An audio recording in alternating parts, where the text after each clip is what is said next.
ঘরে money plant কোন দিকে রাখলে রোগ অশান্তি দূর হয়, আসে অর্থ। আজকাল আমরা অনেকের বাড়িতে মানি প্ল্যান্ট গাছ দেখতে পাই। বলা হয়ে থাকে এই গাছ নাকি পয়সার ভাগ্য ফিরিয়ে নিয়ে আসে। মানি প্ল্যান্ট গাছ অনেকটা লতানো প্রকৃতির হয়ে থাকে। অনেকের বাড়িতেই এটি দেয়ালে বা বসার ঘরে শোভাবর্ধন করে। বাস্তুশাস্ত্রে কি এই মানি প্ল্যান্ট গাছের এরকম কোনো গুরুত্ব রয়েছে? কিছু ঘরোয়া গাছ আছে যেগুলো আমরা আমাদের ঘর সাজাবার জন্য ব্যবহার করে থাকি। এই রকমই একটি গাছ হলো এই মানি প্ল্যান্ট গাছ, কিন্তু এর সাথে ধন সম্পত্তির একটা যোগ রয়েছে। সেটা এর নাম থেকে আমরা পরিচয় পেয়ে থাকি। এখন বাস্তুশাস্ত্র অনুযায়ী কোথায় রাখা উচিত এই মানি প্ল্যান্ট গাছ, আসুন জেনে নেওয়া যাক। বাড়ি বা জমির দক্ষিণ পূর্ব কোণকে বলা হয়ে থাকে অগ্নিকোণ। বলা হয় এটা হচ্ছে শুক্র গ্রহের স্থান। মা লক্ষ্মীরও বাস নাকি এই কোণে।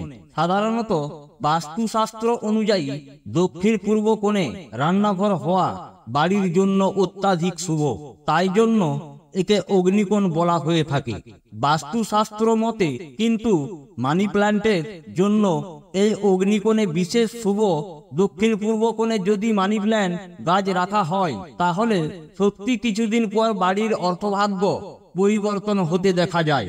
তবে গাছটি লতানো প্রকৃতির হয়, সেক্ষেত্রে গাছটি লতিয়ে যাতে মাটিতে পড়ে না যায় সেদিকে খেয়াল রাখতে হবে। লতানো প্রকৃতির কোনো গাছ বা মানি প্ল্যান্ট জাতীয় কোনো গাছ যদি মাটিতে লুটিয়ে এগিয়ে চলতে থাকে তাহলে সেটা বাড়ির জন্য কখনোই ভালো নয়। তাই কোনো মাচা করে বা দেয়াল দিয়ে গাছটিকে একেবারে উপরের দিকে তুলে দিতে হবে, তবেই অর্থাগমের পথ প্রশস্ত হবে, আয় উন্নতি বৃদ্ধি পেতে থাকবে। বিশ্বাস করা হয় যে মানি প্ল্যান্টের গাছ লাগালে বাড়িতে কখনো অর্থের অভাব হবে না এবং পরিবারের শান্তি বজায় থাকে। যদি আপনিও নিজের ঘরে মানি প্ল্যান্টকে লাগাতে চান তবে কিছু জিনিস একটু মনে রাখবেন। এগুলি না করলে মা লক্ষ্মী রেগে যেতে পারেন এবং বাড়িতে সুখ সমৃদ্ধি আসার বদলে অর্থ সংকট দেখা দেবে।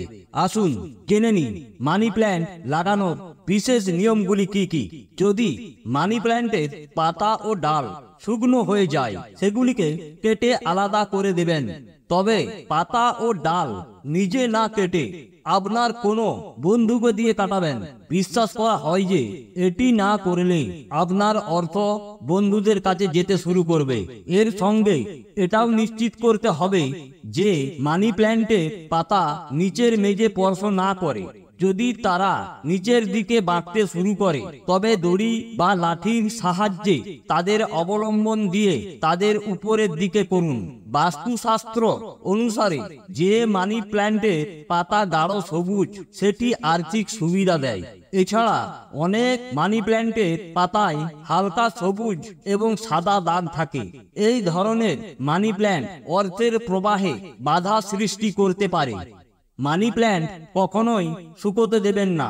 এটা বিশ্বাস করা হয় যে একটি শুকনো মানি প্ল্যান্ট দুর্ভাগ্যের প্রতীক।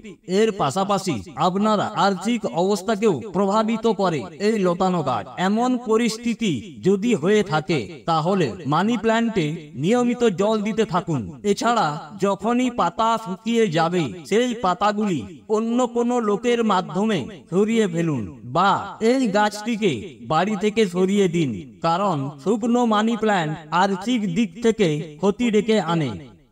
বন্ধুরা, এই রকম ভিডিও দেখার জন্য চ্যানেলটিকে লাইক ও সাবস্ক্রাইব করুন।